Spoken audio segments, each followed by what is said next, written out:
Welcome to the WagerTalk Podcast for the week ending January 28th. We've got a big show tonight as we've got William Bernanke from CG Analytics. He's going to join us. We're going to take an early look at the Super Bowl, see where the early money's coming and when all of those props are coming out. We'll also have another segment of Handicappers Corner, and we're going to have Brian Blessing coming in. The hockey is on All-Star break. We're going to talk about the first half and moving forward to the second half of the season. Ralph Michaels and Dave Cokin are in studio to break down the college basketball schedule for us. And, of course, at the end of the show, best bets. All right, and let's not forget, Mark Seidel's behind the controls. And, of course, I'm your host, Marco D'Angelo. So let's get this week's party started and bring in tonight's first guest, William Bernanke of CG Analytics. William, thanks for joining the show, and I just want to tell our listeners they can follow you on Twitter at the Moneyline Guy. That's at the Moneyline Guy. You post a lot of good stuff, and you're a great follow, and we love having you on the show, Will. Busy week for you, even though there's no football game this week. You guys are busy doing a little bit of prop predicting and are setting the lines, I should say. Yeah, just got out the Pro Bowl line, too. For those of you who need some action this week, the Pro Bowl is out, and the NFC is a 1-point favorite. I totally forgot about the Pro Bowl. You want to ask me how many Pro Bowls I've bet in my lifetime? Probably zero. You got it. Shouldn't this be the season like the World Cup where we have the consolation game between New Orleans and the Rams played on Sunday instead of the Pro Bowl? I wonder if anybody hung any odds on that potential redo or whatever kind of game. I guess you could call it the Pine Tar game or something. What would the odds be if they picked it up from there? Well, let's just jump right in there and get to how did that game affect? Where was the result for the house with the Rams and the Saints? Well, interesting. We made out well with the point spread, but the money line wagers cost us some, so it wasn't a great result. And as it happened, I certainly had a little cringe, on my face, knowing that left the door open for the Rams to win that game. So we broke even on the total. And as far as the spread and money line, it was a slight loss for us. Go ahead, Ralph. Will, last week, I don't know if you guys had it, but I know a few places around town had look-ahead lines prior to the games. And, we saw the Rams basically a pick-em against the two AFC teams. Sunday, I don't know, some people open the Rams 1, some pick. Where did you guys open it? And I know from either talking to you or Jason Simbal on the Las Vegas Sports Line that, I think you guys had the Saints as the number one power-rated team in New England, too. So, no surprise the Patriots are favored in your mind, right? I'm a little surprised at where it's gone, but where it opened up, I agreed with where it opened up, but not from – this is where it gets a little tricky. I agree from a power rankings where it opened up, but not in the mind of the bettors. So I don't know if we're going to get to that a little bit as far as the love-hate relationship with bettors have with the Patriots. But as far as power rankings, I think the Rams here are probably a point or point and a half better. Yeah, everybody will that, guys that I talk to and respect, we pretty much everybody that I've talked to, it's 1 or 1.5 Rams.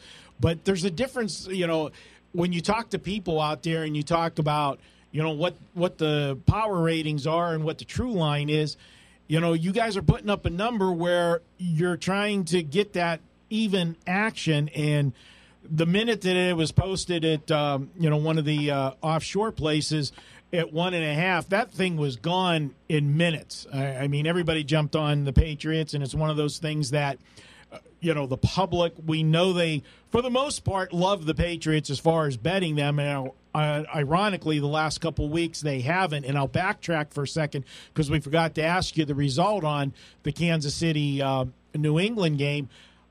Were you guys rooting for the Patriots in that one like you were the week before with the Chargers? Oh, absolutely. Across the board, we were rooting for the Pats. This was a very lopsided game in terms of dollars wagered on the spread and money line coming in on Kansas City. Bettors were just the same as they were, very similar to what the Charger-Patriot game was. Everyone loaded up on the Chargers. We saw how that turned out. Everybody loaded up on the Chiefs, and this game was a huge win for us. And we broke even on the total, so that really didn't matter one way or the other, that game going over in the a miracle over. Yeah. That didn't have any bearing. So we were just flat out rooting for the Patriots once that game was in range of going over, and that was a tremendous win for us. And bettors lost again on the Patriots. That just amazes me because they've been such a bandwagon. Now going to the Super Bowl, in years past, Will, we've always talked about there's value on the money line as far as the favorite goes because the public likes to bet the underdog. They don't want to, lay that $100, lay 110 to win 100. They want to win more for their money. In this instance, with it being the Rams as the underdog and being such a short number, and the love that people have with the Patriots and the fact that it's Brady and Belichick in the Super Bowl against Jared Goff and Sean McVay, first-timers to the Super Bowl, will we see that disparity in the money line, or do you think we're going to see a truer money line in this game? Much truer money line in this game. When the spread's in like the -2, 3 range, maybe even 3.5 in the Super Bowl, you'll get a money line that is more aligned with the point spread. The higher spreads is where you'd see the money line be advantageous towards betting the favorite, and rightfully so. When you have, for lack of a better word, weekend warriors jumping in, they're going to take, similar to a boxing match, take the plus money for the bigger payout, where an ordinary game, even just regular playoff games, it's somewhat balanced action with people laying the juice or people taking the plus money. Mark, I just wanted to backtrack, if I could, to as far as the opening line. I just had some points I wanted to make here and thought it would clear up a few things if anybody had questions. The love-hate relationship, bettors, burned by the Patriots, of course, the first 2 weeks, and this recency bias has been taking over bettors' minds, and bettors also feel, this is another point, also feel the Rams maybe don't deserve to be there because of their controversial win against the Saints. So saying all that, probably should have opened New England 1.5, knowing those two facts, that the recency bias, people are tired of the Patriots and they want to now they're jumping in, and people feeling the Rams don't belong there. And as crazy as that sounds, I've heard some people say that to me and had to roll my eyes. Do you think, Will, this wasn't a question we were going to ask you, but do you feel that the Rams and the love the Rams got early with all their future bets and us being close and going to have so many LA people here for the Super Bowl weekend that helps it even out and get money on both sides? Not enough, not as much as you would think. Only because they're such a new team to go back there that they haven't acquired the huge fan base that you would think. Even as successful as they are, you could see that when they're playing Dallas, at home, and it's just people who are out there, they're transplanted, so they're fans of other teams, and they may not, I don't say despise the Rams, but they'd be indifferent to it. So that's not quite there yet. I think it's going to still take a few years. Great point. Yep. Going back to the thing you said about the public looking at the Rams and thinking that they didn't deserve to be there, that's the reason last week that I was on the Saints, because I thought people looked at them and felt that of the 4 teams that advanced, they were the least impressive, and they needed that tip ball at the end of the game to preserve the win. And I agree with you with the Rams with the controversial call, but on the same token with New England, don't you think people, are looking and saying, well, it's only because they won the coin toss. The way those two teams went in the fourth quarter of that game, and like you said, got it to the miracle over, that whoever was going to win that coin toss was going to win that game. So, basically, although they were impressive, you could say the same thing with New England. They got lucky in winning the coin toss. Absolutely. That plays a factor into it. They're winning the coin toss, and it wasn't exactly a short touchdown, but they methodically moved down the field, Brady converting all those third downs. But I think a lot of people look inside, people are looking more than ever at box scores, and they just see the total domination as far as, how the yards and how many time of possession, that type of thing. And they figure, and somebody told me this too, again, I try to get little tidbits from bettors all over, and they just said that, 2 weeks to prepare. Now, Belichick against the first-time Super Bowl coach, people are, public bettors are going to think that that's a huge advantage as well. And that's the other thing I think that's steering people to go back to the Patriot bandwagon again. Yeah, especially when you start looking that Tom Brady's 7 years older than Sean McVay. So that puts it in perspective, right? Oh, right. It makes me feel old now just thinking about it. You know what? Well, one more question just on volume, because obviously the Super Bowl is the largest volume game, and a lot of times, during a regular week of college football, I know you get a lot of sharp action early, and a lot of people don't like betting games early.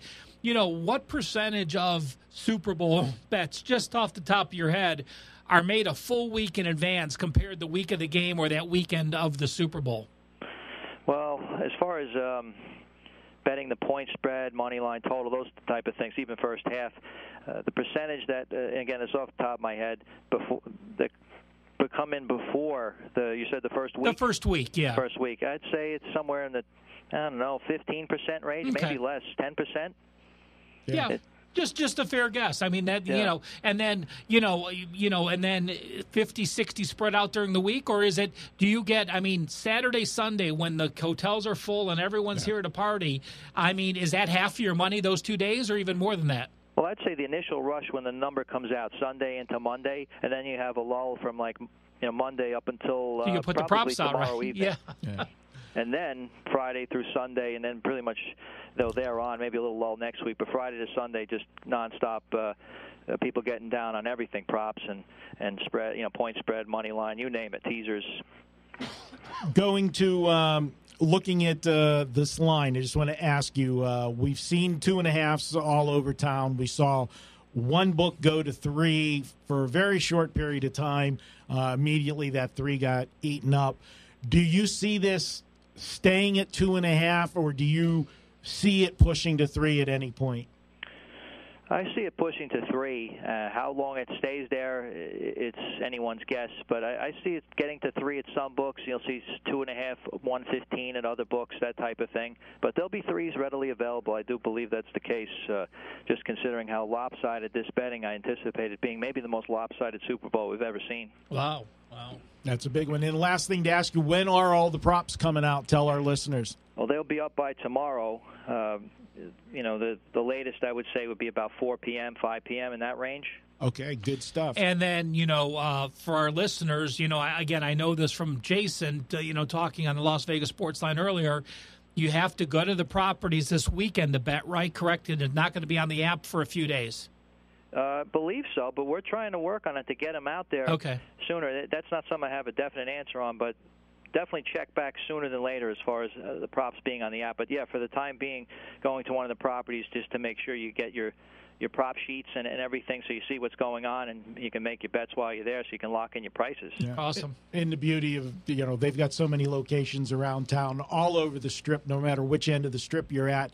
You've got access to a CG property. Then, of course, off-strip for locals.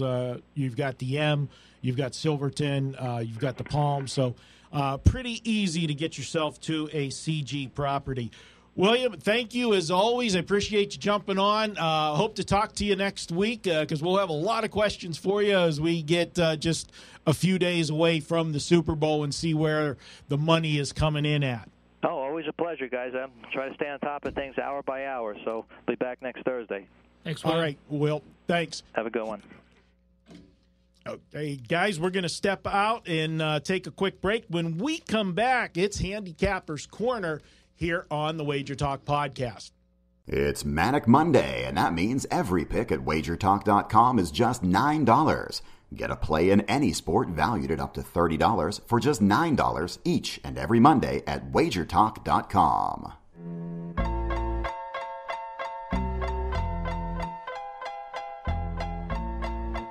Welcome back to the WagerTalk Podcast. I'm excited to have a returning guest. I always appreciate Brian jumping on. Brian Blessing joins the show. You can find Brian on Twitter at Brian Blessing, and weekdays here in Las Vegas on AM 1400 KSHP for the Sportsbook Radio and Hockey Hotline. That's on daily from noon to 2 o'clock Pacific. Hey, Marco, let me also talk. Brian is one person that can talk golf with anyone. I follow Brian on bangthebook.com, Adam Burke's podcast on Tuesdays. And I always have to call in early because I'm right after. And I listen to Brian's golf breakdown with Adam and have gotten a couple golf winners as well for those people that want to expand what they're betting on. That's on every Tuesday, bangthebook.com. Well, Brian, welcome to the show. How you like that intro? So how about that? Yeah, no, it's every Tuesday. Ralph and I are with Adam. And, I love the golf. In fact, I did the radio shows today, taped the golf, and sitting here watching the golf right now, and then tonight I've got action going on the tournament over in Dubai. So the hockey break's the perfect time of enjoying golf. Well, speaking about that hockey break, they're on their All-Star break now, so we won't see hockey for a week here. Want to go and ask you about some of the teams that you say maybe are the surprise teams that maybe have overexceeded or underachieved. I want to ask you here about our Vegas Knights first here in Vegas, and obviously they were the sports story of the year last year, an expansion team going all the way to the Stanley Cup Finals before losing to the Washington Capitals. Off to a slower start this year. They've picked it up. Now they lost a couple games here recently. How do you assess this year's Vegas Golden Knights, and what do you think about them moving forward in the second half? Well, last year, guys, was a Disney movie. You know, it was ridiculous. I mean, that was a once-in-a-lifetime thing. And basically, and I remember saying this before the start of the season, they're just 1 of 31 now. You know, they're just a hockey team now. And they'll go through the highs and lows. They faced adversity in the first 20 games. Then they got embarrassed by Calgary and went on a good run. Nate Schmidt returned. They had injuries, which is every team has injuries. So they're well positioned. They're firmly entrenched in the playoffs, which is nice. There's not the pressure of being in the dogfight to make the playoffs. But, you know, where they're going to be positioned when the playoffs get here will be interesting because Calgary shows no signs of showing down. And, you know, San Jose, I think it stands to reason with the addition of Erik Karlsson. They're going to be a real salty out. So it's going to be a very stern test for Vegas this year. You know, Vegas, I think, lost, 3 of 6 coming down the stretch, or, you know, alternated wins and losses before losing their last 2. Is, you know, is this a good time to take a break, or do you prefer them to have played better into the break, or do you think with the leadership they have, the break is just a good timing after a couple losses? You know, it was time. I mean, it's time for a break. You come back and, you know, you'll start making a push. They'll be off for a week, then they take a 4-game Eastern home or a 4-game Eastern road trip, which won't be easy because Carolina and Florida are actually playing much better, and they're going to have to play Tampa Bay. But then they'll come home, and they got a big, long homestand. So it's all about fine-tuning, and then the trade deadline's a big thing at the end of the month of February, and to see what George McPhee thinks this team needs. Two things that are different from last year, and you said, and it was, that's a great way to put it, it was a Disney movie. Last year you had all of these players that they all rallied around the misfits, cast-offs, or whatever you want to do. They had a chip on their shoulder. Let's be honest. Their teams didn't protect them. They had something to prove. You can't have that same intensity 2 years in a row. The second part of it is, you know, we made jokes about it last year and called it the Vegas flu and everything else. But coming to Vegas for the first time as a road team, it was a distraction. And that's going to, you know, it was a little bit of an edge, especially if a team was in here the night before, a distraction. You don't have that. It's, you know, as teams are playing here more, and obviously teams in the Western Conference are going to play more games here. But even the teams from the Eastern Conference, you know, it's not going to be as big of a deal the more times they come here. So that is another factor. But I want to ask you, the only thing I'm concerned about, I know at the beginning of the season they really didn't have a lot of confidence in the backup goalie, Southpoint, but are you worried that, you know, Fleury, as good as he's been playing and everything, they're putting a lot of mileage on him, and if you make the playoffs and you make a deep run, I would just like to see them get him a couple more games of rest along the way. Last year there were maybe 2 or 3, I would even say just game situations that you could be marginally critical of the Golden Knights. Like, again, it was Haley's Comet. But one of the things, even last year when he had the concussion, was out a lot. I thought they rode Fleury way too much. You know, they got to the playoffs. It didn't seem to bother him in the least. Clearly, I would like to see him not play as much, but I will say this, the fact that he's going to be, you know, playing as much as he is and probably lead the league in wins, he's up for the Vezina. He's second currently at the midseason point in voting for the Vezina. But I'm with you. I mean, it's a marathon, not a sprint.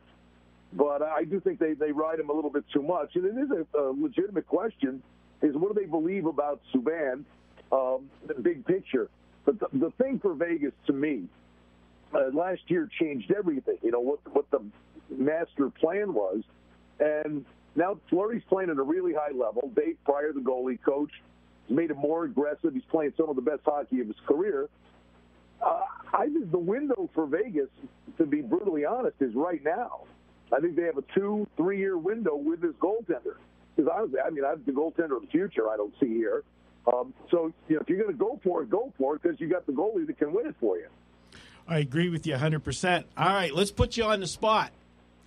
Who do you think, do you see anybody that you would look at right now in the second half that has value, and is there any teams that you think that, you know, had a good first half that maybe it was done with a little bit of smoke and mirrors and a little bit overrated and have some value moving forward? You know, I mean, from a future perspective, I'm usually, you know, talk to me after the trade deadline. I will say this. Tampa Bay is running away and hiding, but the President's Trophy, you know, that thing's a black cloud. They've handed out 32 of them, and only 8 times has the best team in the regular season won the Cup. I think the team that wins the Cup, you saw in here last night. Nashville's been my pick. They're loaded on defense, and their first line is spectacular. If Nashville survives Winnipeg, I think Nashville is the team coming out of the West. And it wouldn't shock me to see Columbus possibly take a pretty severe dive here. They got hot for a bit, but I think the situation with Panarin leading up to the trade deadline, I think it's going to be a distraction for them. And frankly, if they can't come to grips with the fact with him that he's going to sign, and it sure sounds like he's not going to, they're going to have to move him, because they'll get a great return for him, even though he's only a rental. But I think it's not only is it going to be a distraction, they may end up being without him after the trade deadline. What about Tampa? I mean, to me, I'm a big Pittsburgh Penguins fan, but for me, it's Tampa in the East. Oh, they're the most complete team. You know, that being said, like I said, it's hard when you're home and cooled and you're winning all these regular season games. Then you got to ratchet it up where the 6, 7, and 8 seeds, maybe even the 5 seeds, have been playing playoff hockey. So it's not that they're not. They're vulnerable is the word. I don't think they're a sure shot to get out of the East. I think they are the most complete team. I really do. I think it's their cup to lose, but I think there's teams that can have a say in the matter. But specifically in the West, it's a big deal, I think, to be the Pacific Division winner. I still like Nashville, but I would say this: the Pacific Division winner is probably going to end up playing a team like Dallas or Minnesota in the first round. So, Vegas and San Jose would beat each other up. If Calgary fell down, Vegas and Calgary would beat each other. If Vegas got hot, San Jose and Calgary would beat each other up. So they'd get them worn down. And then I think it's almost a stroke on the board on the other side that Winnipeg and Nashville are going to butt heads again, and they'll be beat up a little bit. All right. Brian, so much has been made of that angle in hockey with the overs in the first periods on those certain teams. And were you partaking in that? And how much have they adjusted those first period numbers where, do you ever imagine that we're going to see a 2 in the first period? Or you just think the juice is just going to get so high where people won't play them? No, and believe me, I'm not diminishing anybody that's talking about it. I think it's great they're talking about it. I've been doing it for a year and a half. It's like the shiny new toy now. Oh, yeah. But now the odds makers, obviously, they're inflating these numbers. It's ridiculous. And the way I've done it, and you can call it a sucker bet if you want, but if I get a menu on a Tuesday night with 12 games and Saturday with 12 games, I've been doing, for the better part of a year and a half, an over parlay, a 3-team parlay. They're $1.30, $1.40, $1.60, but doing a 3-team parlay, and on average it's paying 5-1. And it makes complete and utter sense why it happens. Is in the beginning of the games, everybody's trying to get the lead. Everybody's going for it early on. We're at a point where the schedule's is going to change. The way the games are going to play are about to change. With 9 minutes to go in a 2-2 game now, at this stage of the season, teams will be a lot more conservative and be more than willing to play it safe and play for the point to get to overtime. But at the beginning of the game, somebody's got to get the lead, so they're all going for it in the beginning. And then some teams are just, offensively strong and brutally weak in their own end. That doesn't mean, there are bad beats that are out there. That doesn't, they had a bunch of them where hit 2 out of 3, and one of them was 1-0, and the game ended up 6-4, but it was 1-0 after one. Or you get a game that it just doesn't happen. But it is the shiny new toy, and the good thing is, if they're talking about hockey on the betting board, I'm all for it. Yeah, but it's a little bit of bittersweet, because if you tell everybody about it, then that's where you're starting to see these minus 160s. You were just smart, Brian, right? You were just sucking it in, not enjoying inflated lines, keeping to yourself. So, the other one, the good news is it's still hard for me. The greatest betting angle in the history of sports is the hockey dad's trip. It's the most unbelievable betting angle ever, and the hard part is to find out when it's happening. It's like it's finding out when these teams are taking their dads on the trip. You know what? We have a lot of people that aren't used to hockey, Brian, and I've heard you on Bang the Book talk about it. So please just explain what it is for a minute. Well, every team now, it's become a kind of a tradition every year. A handful of teams did it way back, and then it turned into this hot thing, and now it's a really cool thing where teams will take their dads. Some teams, the Leafs this year, took their mothers. But they go on a two-game road trip with them. So the hard part is finding out when that is. We were able to, the Vegas one, we were able to decipher it. There were only two-game hops. One was to L.A. and Arizona. The other was Chicago and Winnipeg. And I got a funny feeling they're going to Arizona, and they're not taking them on vacation to Winnipeg. Yeah. Vegas went 2-0 on that. Vegas is what? At home. Real good. Here it is. 16, 6-3 at home. Among their 2 losses were the Devils on the dad's trip, the Sharks on the dad's trip, and the Vancouver Canucks walked in here plus 2-something and won with the dads. Wow. These guys, they played like men possessed for their parents who sacrificed and took them to the rink when they were kids. But these guys play a regular season game on a Tuesday in January, like it's Game 6 of a Stanley Cup playoff series because their parents are on the trip. And you're getting $2 dogs that are going on the road and winning by 2 or 3 goals.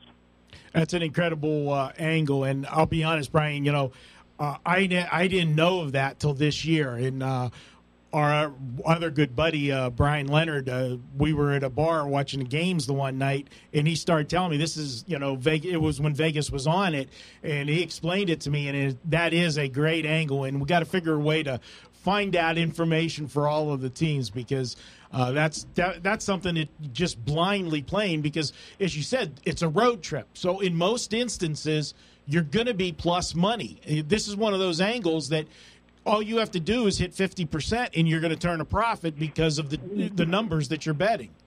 Well, 2 years ago, like I said, I've been doing this now, the dad's thing for really hard for 3 years. You'd find out about it occasionally, but 2 years ago, and again, find that you miss some of them, which drives you insane. But of the ones I knew about and was able to play, it was 21-3 straight up. 21-3. The road team won the game, and they were at ridiculous plus prices, the majority of them. And then if you get a really good team against an inferior foe, play the puck line plus $2. Yeah. Good stuff. Appreciate sharing all that information, and we always enjoy having you on the show, Brian. We'll have you back here for some more stuff, definitely when we get to the hockey playoffs and get you on to break things down for us. And I want to remind our listeners, Brian's a great follow on Twitter. Check him out at Brian Blessing. Brian, thanks again. We'll talk to you down the road, and we're going to go ahead and step out for a break here. When we come back, we're going to take a look at the Super Bowl. preview here on the Wager Talk podcast. Every Tuesday, WagerTalk.com offers a best bet selection from its hottest handicapper. It's a great way to introduce yourself to WagerTalk.com with a big best bet winner for just $2 on $2 Tuesday.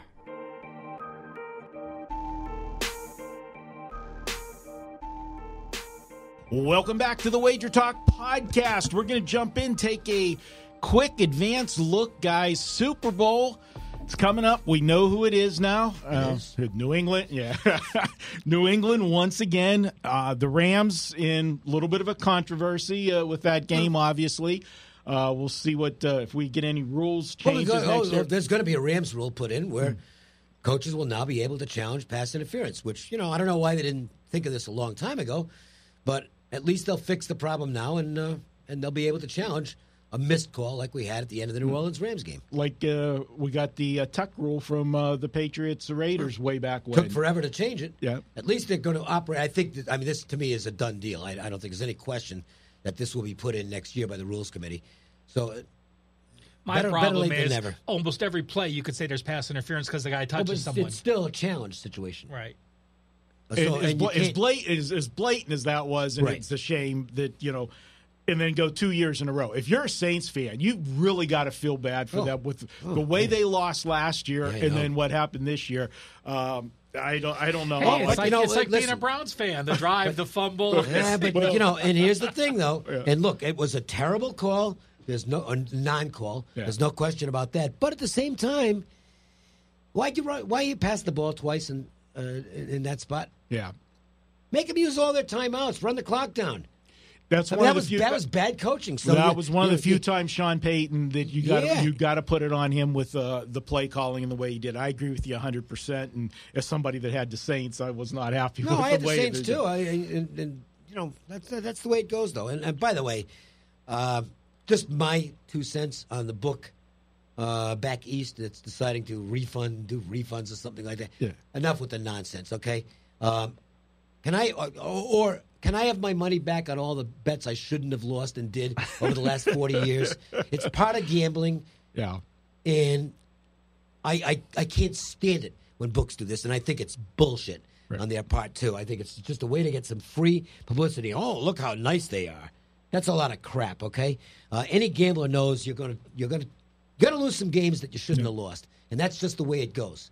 Okay, because to me it's totally unfair. What happens if some umpire blows a call at home plate or whatever? Right. So you're going to start giving back. You're going to set a precedent that's going to cause just more headaches. What happens when I didn't?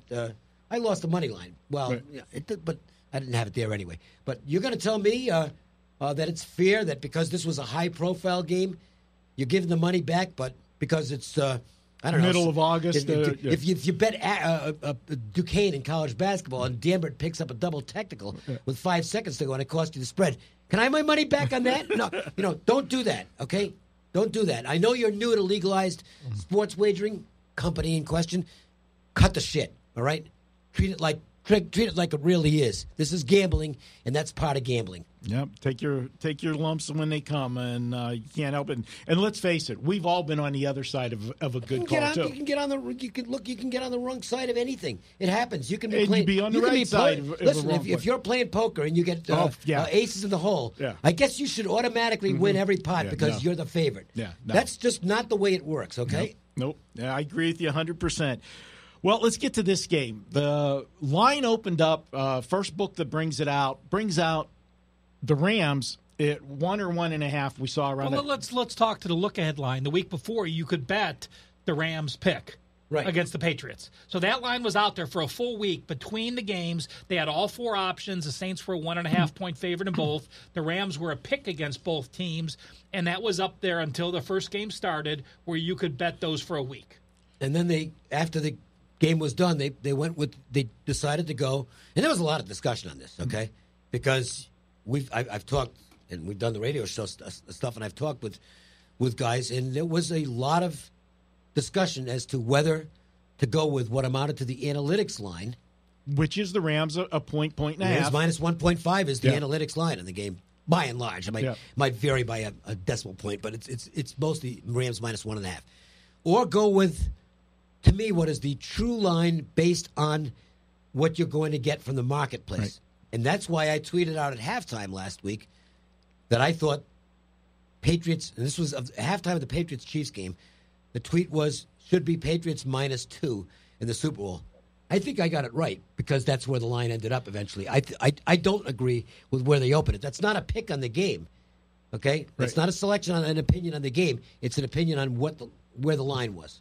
We talked to William earlier from CG Technologies, but Dave, on the radio a couple weeks ago when we talked to Jason Simbal, Jason said that at CG's, they had New Orleans, the number 1 power-rated team, and they had New England number 2. Yep. So he already knew he was going to make the Patriots, in his mind, the favor because they had them rated higher. That wasn't the book that had those options with the Rams being picked. And let's face it, New England, you know where the money's going to come. It's unfortunately, the last 2 weeks, it hasn't. That's changed. It's leveling off now. Because we talked with Jason Simbal earlier today on the Las Vegas Sports Line, and it was running like 85% Patriots and the ticket count now. And this is just one book, but it's a big book because they've got so many locations around town that all do great business. Now it's like 75, so it's starting. Some of the money's starting to show up on the Rams because I think that the Rams side of the marketplace has kind of given up on the concept that we might get 3 on game day. It's not going to happen. 2, 2.5, it's going to close there. We saw 3 briefly this week at Southpoint. Right. And full disclosure, though, with Southpoint, they are one of the only books, I think they're the only book on the Strip that I know of that won't play the game with the, they don't want to, go -125. Right. If they're going to move it, they're moving the line. They're not moving the juice. It's good business.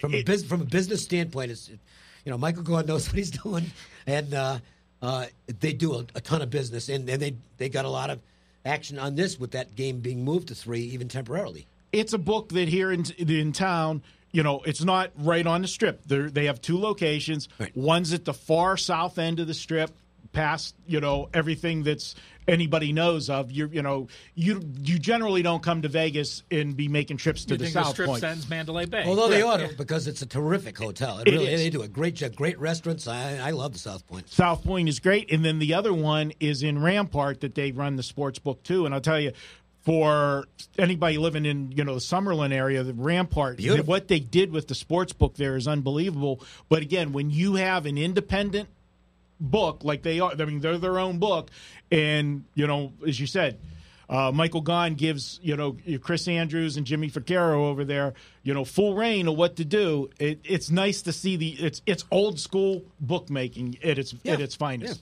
So one interesting thing we talked about, Dave, on the Las Vegas Sports Line earlier with Jason was I asked him about where the money goes in the Super Bowl, the volume of money, and it actually surprised me because he said the side is 55 to 60, and he said props are 20 to 25, and the total's only 10 to 15%. And which shocks me on that. Now he said that's not ticket count. He said 80% of the tickets written are props. People are betting a lot of props, small money, like, $10, $20. Right, but the volume of money, the total is that small. I would have bet that the total was much higher, relative to the side. But hey, that's why even I've been in the business a decent amount of time, and you still learn things every day listening to these guys.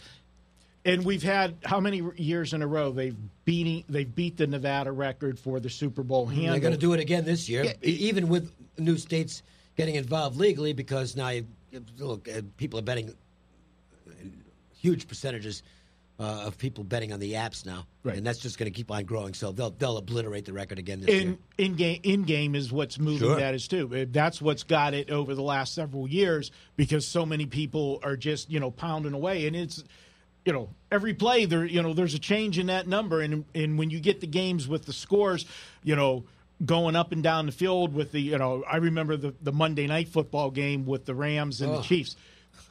All I did on Twitter all night was updating the in-game on the total. And people were they were going crazy with the tweets because they were loving it. It got up to I think the high point was 101.5 or 103. Right. I know it was triple figures. Yeah, and I'd never seen that before. It was insane, and they just kept scoring, It was just one of those things that that game finally ended? Yeah, it finally did. But that would have been fun to have that rematch. I really think that would have been a great game to see the rematch. Guys, I want to throw one last question out to you on the Super Bowl before we move on. It's going to be kind of like a two-part question. We know when the props are all going to be coming out. We're taping our podcast on Thursday. Some of the books have been bringing some props out already, but they're more of the generic props that you see. The big one, the big sheet, right, hits tonight, 7 o'clock Vegas time, in person only at Superbook USA. Yes, yeah, and then over the next few days, everybody will have the stuff up on their apps.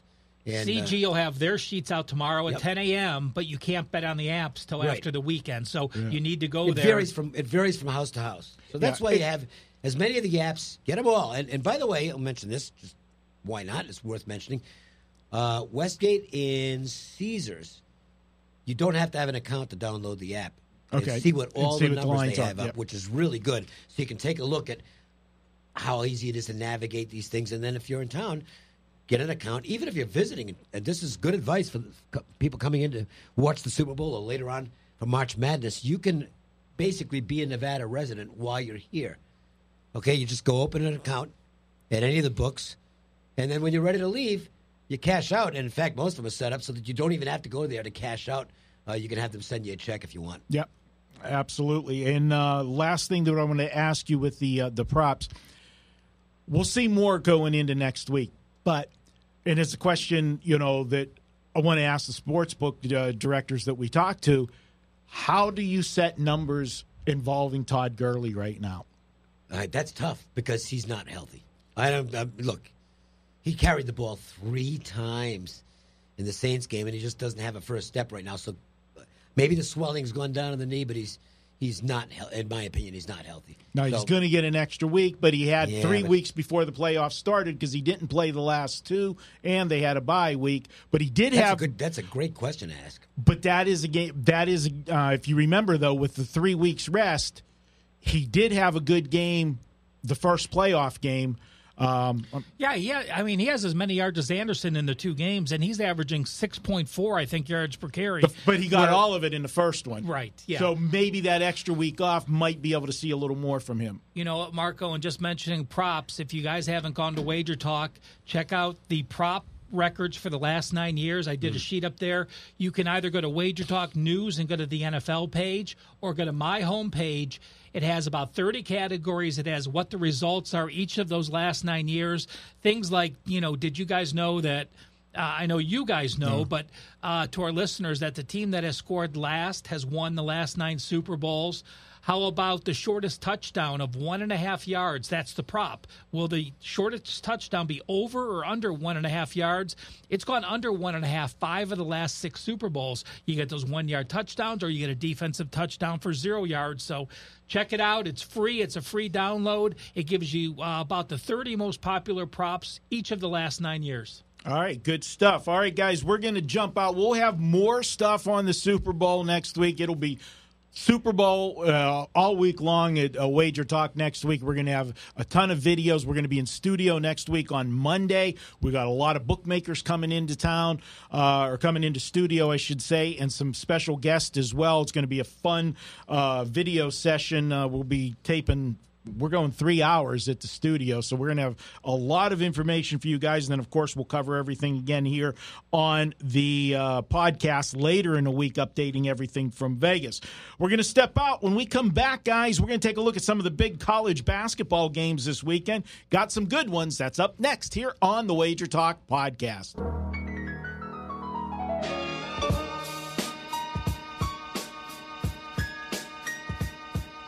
Welcome back to the Wager Talk Podcast. We're going to take a look at some college basketball for this weekend.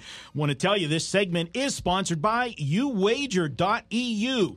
Get a 50% sign-up bonus using promo code WT50 when signing up. This offer is exclusive to Wager Talk members. All right, guys, college basketball, Friday night, Big Ten action, and I actually think this is smart of the Big Ten having a couple of these games on Friday night. Get that standalone, get the national exposure for your programs. And we've got a good one. We've got Michigan at Indiana. Indiana, the blue blood name from years past, but boy, they haven't been relevant for a long time, Dave. No, they're speaking of blood, they're anemic right now. They're struggling. That's to say the least with what they're doing. 5 straight losses for them. The last 3 games, they can't shoot the basketball in the ocean the last 3 games. And you got a Michigan team that come in here, was rolling, Ralph, undefeated, and then they stubbed their toe 2 games ago, and it was ironic. They were in line to move into the number 1 spot. Maybe that weight of number 1 going to be there was a little bit too much. They fell, and then they came back and played on Tuesday night. And, Dave, if you remember, when we did that on the radio show, that's one of the games we previewed. I told you that Michigan game, no, that's a different game. That was the Auburn, but this was the same scenario. He had the hangover effect from a loss, and they were a big favorite against Minnesota, who has been up and down all year. They struggled, just got by them, but I like to look at a team after they lost, had a win, but had a scare in that win. You're going to get their best effort now because they've had 2 bad performances, but you're going to lay a number with them on the road. You are, but, do you want Indiana right now? I don't. Indiana is just, they're a mess right now. They're just struggling tremendously. And the worst thing, Indiana's getting unlucky on top of that because they keep on getting teams in bad spots where they don't have a nice little advantage built in that they might be able to exploit. Look, off the loss and then the flat effort against Minnesota, I agree with you. I think Michigan comes to play tonight, and I don't know that Indiana is going to be able to do much about that. Friday night, not tonight. Yeah, Friday night. And coaching, big edge to Michigan with Beeline, of course. By the way, Beeline, that was just an awesome meltdown after the first loss. He was not happy with the officiating in that game. And, Beeline's good. Now, a couple notes. First off, I don't think Michigan had the weight of number 1. It was Michigan just hadn't played anyone on the road. Their toughest road game was Northwestern. It was only their 3rd road game of the year. And all of a sudden, you play one of those cupcake non-conference schedules early and you blow through the schedule and you're 16-0 or whatever you are at that time. And then you play a place like Wisconsin, who had turned their season around, with a desperation type team. But you look at Indiana. Now, the thing I'll say for Indiana is this. I actually thought Indiana was going to be much better than they were at this point. They were one of my teams that I gave out as a future bet earlier in the year. Boy, do I look stupid. But you can't handicap injuries. Yeah. They're 12-7, but you look at those last 5 games that you said they lost at Michigan, at Maryland, at Purdue, at Northwestern, and only 1 home game. That was Nebraska. So we'll discuss this. Playing those 4 road games in the Big Ten is just a tough spot to be in when you're not playing well. It is, but here's the but. I mean, they got the crap knocked out of it at Purdue. They were never in that basketball game. Yeah, that was embarrassing. The Nebraska game, I thought, was a pretty unimpressive effort from start to finish. I agree, losing by 15 at home to Nebraska. So I understand the excuses, they're right. These were tough spots. But you got to put up more of a fight than they have. There's just something is not right with this team. I think it's mental at this point. I think they kind of checked out in terms of confidence. And Michigan is on the road. Michigan is the number 1 team as far as defensive efficiency goes. And you talked about, Indiana, 38%, 43%, 36%, 42% was their last 4 games. The only time they shot over 42% was at Maryland, where they shot 49%. I look for Michigan's offense. I don't think they're going to turn it around like they did. They only shot 30-some% against Minnesota at home. I think Michigan's defense comes to play. I think Michigan's offense is still not the same team when they're on the road. I look for a lower scoring game and, would look to play the under depending on the opening number. All right, so I'm looking at Michigan in the game, and I would agree with you with the under. Saturday action, guys, this is going to be a fun one. Kansas at Kentucky. I look at this game, and you talk about 2 teams that if you want to look at statistic-wise, they're pretty similar all the way around. Offensively, you got Kentucky ranked 20th. Kansas is ranked 27th. When they go to the defensive end, you got Kansas 10th, and you got Kentucky 11th, and I'm using Ken Palm numbers for those. And coaching, a lot of times you look and say, okay, is there a coaching edge? You can't say there's a coaching edge here with Self and Calipari. They're 2 of the best coaches in the country. To me, this is going to come down. Where do they set this number at? I want more. I want 2 possessions or more, or I want to lay less. What's the Ken Palm number on it? Ken Palm number on it. Ralph, do you have that one? You know what? I did a video on it. Because that's the line. Okay? I did a video and it was 4 or 5. It was one of those 2 numbers. So it'll probably be. I think it'll be on the high side. So you might see 5 or 6. If it's 4 or 5, they might add a point. Look, I don't want to lay that many points, but the tough part about Kansas is they're just not. They're not as intimidating in the paint without Azubuike. Self's a good enough coach, and he's got good enough talent to compensate for that, and they might still win the Big 12 and might still win the Big 12 tournament and might still make a deep run in the NCAA tournament. But they're just not as imposing in the paint without Azubuike, and it looks to me like one of those games where if Kentucky is shooting the ball, I don't know that Kansas is going to be able to stay with him for 40 minutes. Ken Palm is 4. Yeah. So I'll say it'll come a shade higher than that. 5.5 is what I think you'll see on that game. 5.5. I might be tempted to take the dog in this one because I see this one going down, to the wire for me. But Ralph, where are you looking at on this one? I just, you know what? I agree with Dave, and you're not always the thing with Kansas in the Big 12 is this. You beat the shit out of each other. You have top 20 offenses all throughout that league. It's incredible. I mean, that was a Kansas war State, Iowa State, Texas, good TCU, game. Texas Tech. Those guys all play incredible defense. So when you get a team that starts to run the ball, you can get in trouble. And you look at Kansas on the road this year. They've only played 3 or 4 road games. Losses to Arizona State, losses to Iowa State, a bad loss to a bad West Virginia team. And their only win was at Baylor. They were a 5-point favorite, and they pushed that game, so they have yet to cover a game on the road. The one win was against the worst team in the Big 12. I agree. I would never, ever think in my head when the season started that if I can get Kansas at 6, plus 6, that I would fade them. But this Kentucky team plays 3. They're of the 353 teams in Division I, they are number 351 in experience. The only 2 worst teams are Mount St. Mary's and one of the other OVC teams. I don't know who it is. But that's every year. I think it's I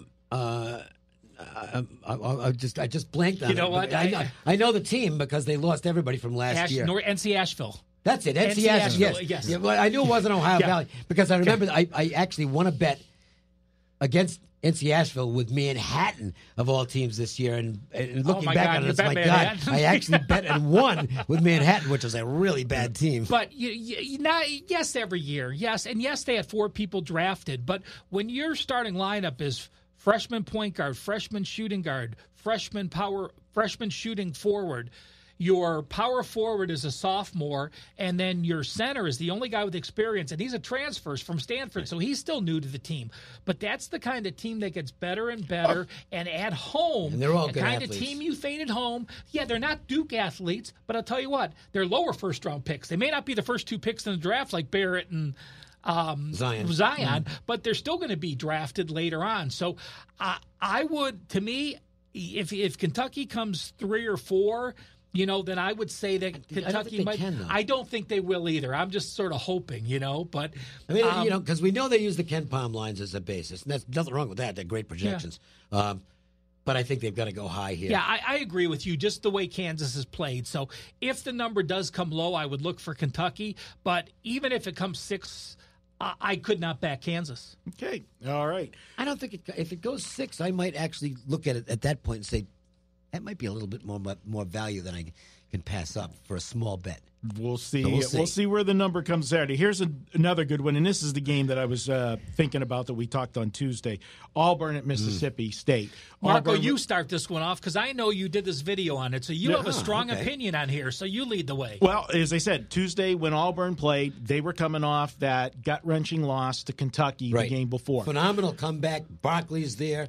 They're dead in the water in that game, and they made a great comeback. And then you lose the way you do. There's no way that I could see them picking themselves up off the floor and go to South Carolina and win on Tuesday. And I said, to me, that looked just like Nebraska going to Rutgers the night before when Nebraska was coming off the Michigan State effort. Now you have, this is the second game removed from that. Now you've had 2 bad games, and as we talked about, with the Michigan, I'm going to jump on a good team that's had 2 bad games. So I lean to Auburn, but where I actually got really high on this game, I think this is going to be a higher scoring game. When you think of Mississippi State and you think of Ben Howland, over the years you always thought about defense.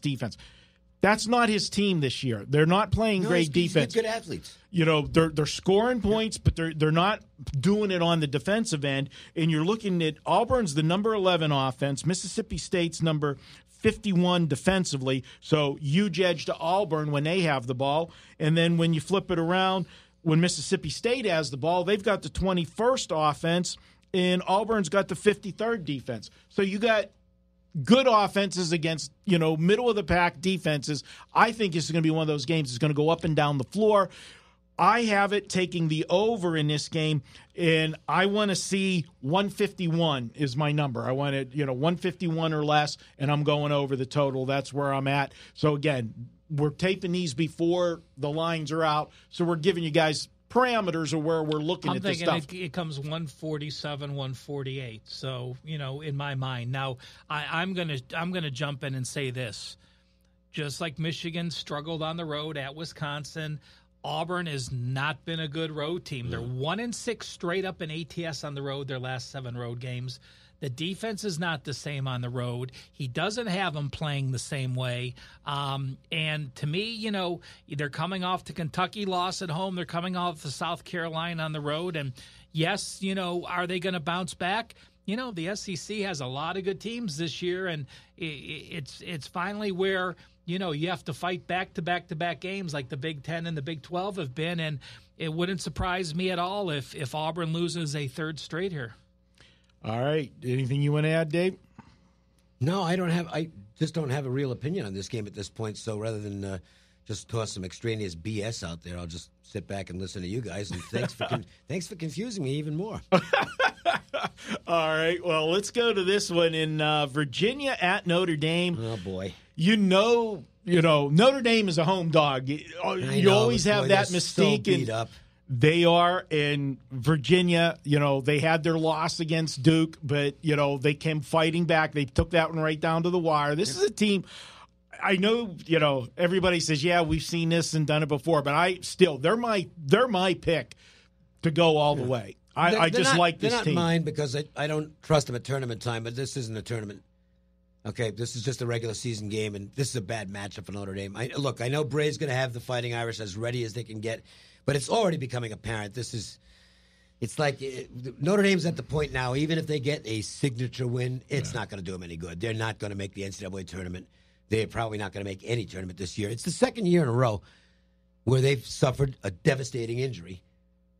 And you can get by 1 year without – when it happens again the next year, I think it really takes the steam out of the engine. And kind of saw it the other night. I watched – a decent portion of their game against Georgia Tech. There's just not a lot there right now. And it's not Georgia Tech's not that good either. They're not. And Georgia Tech was down a couple of guys in the game on top of that. It was like the injury bowl down there. Maybe they can suck it up and put together a big effort here. If you think Notre Dame's going to do that, give them a first half bet. But I can't. I think Virginia eventually runs them out even in South Bend.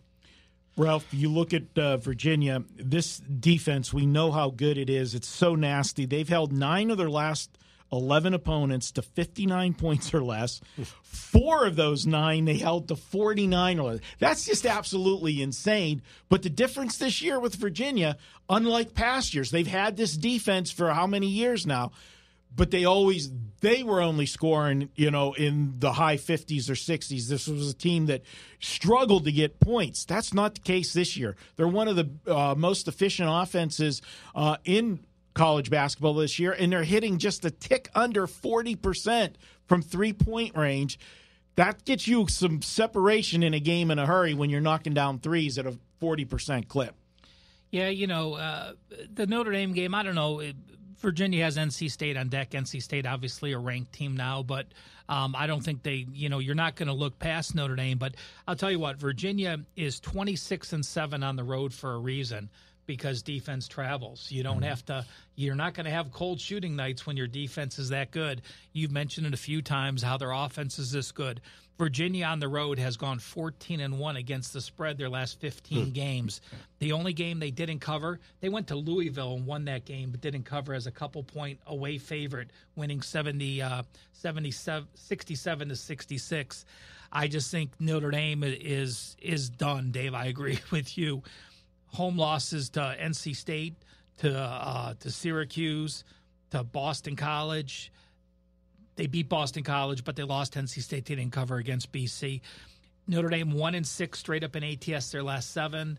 To me, I'm gonna lay up to about 12 or 13, maybe 2 touchdowns with Virginia, but at that point, I would stop depending on where the line opens up. They're going to be a double-digit favorite. But I would stop at 14 just because NC State's on deck. And do you really want to embarrass a team? If you're crushing them, you're crushing them. And how much – Bennett's not the guy that wants to go out and embarrass someone.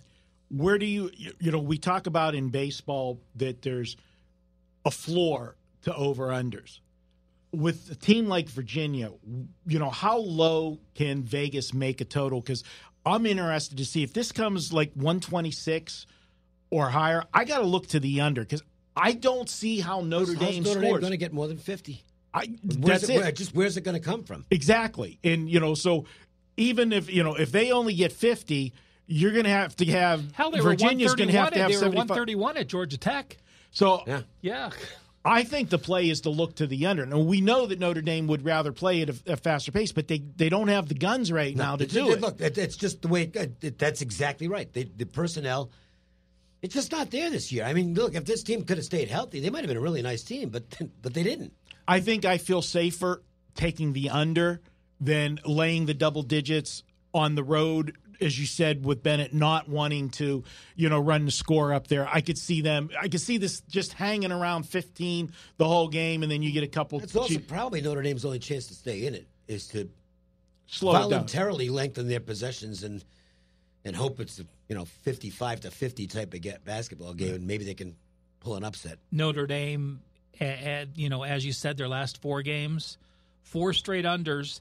They've shot 34, 41, 40.7, and 30.23%. So good luck against this defense where you don't get any good shots. You're not going to, maybe if you make 4 of your first 10, it'll be the only time you see 40% shooting. Other than that, you're done. All right, moving to the last one on Sunday, guys. Michigan State at Purdue. This is a big game. This is the I don't know why you put this one on the list because Michigan State's playing tonight. As we're recording this, Purdue is really hot right now. I think Purdue might win this. This is their statement game. Purdue, this is where their coming out party where they say, hey, we are legit and we're a contender. Well, look, if you like Purdue here, you got to hope Michigan State has a really good game at Iowa. And if you like Michigan State, you probably just assume they don't play really well at Iowa on Thursday night and are looking ahead to this big showdown with Purdue. But I don't know. For me, that's all I can say because I don't know what they did tonight. So, right. Well, that's part of one of the reasons why I put this. This will be Michigan State's 3rd game this week. They played early in the week. They played Monday, played Thursday, and now they're going to play on Sunday. Purdue's played 2 games this week. Method to your madness here. Yeah, 2 games this week. In their 2nd game, they played Wednesday, and then they're going to play on Sunday. So not only do they have the benefit of only playing 2 games this week, they got the extra day between this and the Sunday because they played last night. Yeah, and they weren't exactly extended. No, they definitely weren't last night. And this is a Sunday game. It's going to be a nationally televised game. You got 2 of the top teams in the country. For the season, I think Michigan State's the best team in the Big Ten. That's where I feel. And I feel probably if they played 10 times, Michigan State's going to win 7 or 8 of the 10 games. But this is one of those ones where the situation is perfect for Purdue. They're home, big, Sunday game, standalone. I like Purdue to pull the upset. And I'm saying upset because I think they're going to come out a small, very small, but I think they're going to come out a small dog, which will put another chip on their shoulder being an underdog in their building. Blind opinion. Michigan State wins by a couple of points. Great game. But I think in the end, when Purdue's big guys don't have a disadvantage, I don't think much they're big guys, okay? Mm-hmm. I think they're big, and that's what they are. When they don't have an advantage, and they won't in this game, you can shut them down. And at that point, it's just a matter of how much does Carson Edwards put up. Can he do it all can he do a James Harden and win the game all by himself for Purdue? I don't know that he can. So it's a blind lean to Michigan State. I am going to say Purdue hasn't been a Big Ten home dog in 3 years. If they're a home dog, it's a chip on their shoulder. And Michigan State will now be playing their fourth road game in 5 games. Tough spot, especially off a very improved Iowa spot. If Purdue is a home dog, I would look at them. This is a team that in the last 3 years has only been a home dog one time, and that was to Villanova a couple years ago. So I think with the Michigan State fourth road game in 5 games, if Purdue is a home dog, I would look at them. All right, guys, we're going to step out. When we come back, we're going to have Best Bet Time. That's up next here on the WagerTalk Podcast.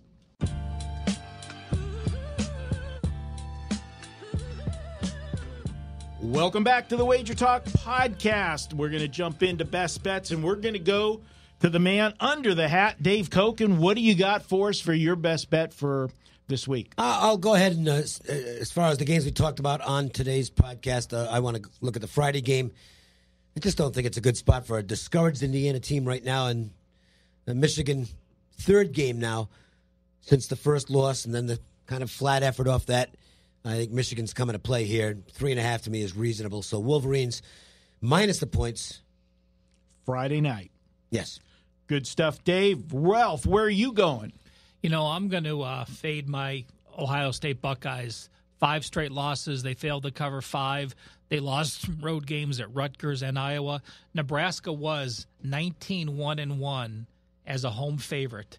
Well, they didn't cover against Penn State, and they lost outright to Michigan State. So they're 19-3-1. Still a pretty good number. Coming off that home loss to Michigan State, I think they rebound to get it done against an Ohio State team really struggling and now having to play on the road. All right, good stuff. Saturday, Nebraska at home. They play so well there. For me, I'm going to take Oklahoma. We're going to be laying a big number here, guys, but I'm looking for the route here, and I got a couple reasons for you. Let's start with the fact that Vanderbilt's lost 6 in a row, but I'm going to zero in on that 6th loss, and that was last night in gut-wrenching fashion. You know Vanderbilt and Tennessee, that's a rivalry. It's a big rivalry for Vanderbilt because Tennessee is the big brother of the state, and they had Tennessee on their floor last night. Number 1 Tennessee, I got to point out as well, and they had them on the ropes, had them staggered, standing 8 count if you want, for a boxing reference, up 6 with 90 seconds to play, and you let that game slip away and have to go to overtime, and then, of course, in overtime, they lose. Tell me how Vanderbilt picks themselves up to travel on the road and play an out-of-conference game in late January with, well, what do they have up next off of the Tennessee game? Oh, who's the other big team in the SEC? Kentucky? You want to talk about and I know you're going to Oklahoma, but it's not like Oklahoma has the name of football in basketball. You're sandwiched between your arch rival of Tennessee and the big gun in the SEC, and you're coming off a devastating loss. That is a situation of all situations for me. I will be on Oklahoma. Yeah, you know, Vanderbilt, I lost a game on Vanderbilt earlier in the year. It was a Kent State game where Darius Garland got hurt, their point guard. This was a 5-star point guard who will be playing in the NBA. And when you lose that point guard out for the year after that season, we've seen how they struggled not being able to find a replacement. Now going to a new environment on the road, completely agree with that thought. All right, good stuff from the guys. I want to thank our guests tonight. William Bernanke from CG Analytics, Brian Blessing stopping by with the hockey info for us. As always, Ralph Michaels and Dave Cokin for joining me in studio. That guy behind the controls making sure we sound good. Mark Seidel, and then, of course, a big shout-out to Johnny Detroit. He is in the air right now, but as soon as he lands, he's going to have to put this podcast up because that's what he does, and he gets it to all of our outlets. You can download us on iTunes. You can listen on Spotify, Google Play, iHeartRadio, and then, of course, last but not least, want to thank you guys, the listeners.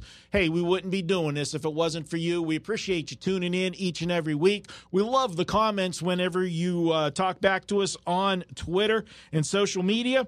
And, of course, myself, Marco D'Angelo, thanks you. And until next week, big Super Bowl edition next week. Cash some tickets, guys. We'll talk to you next week.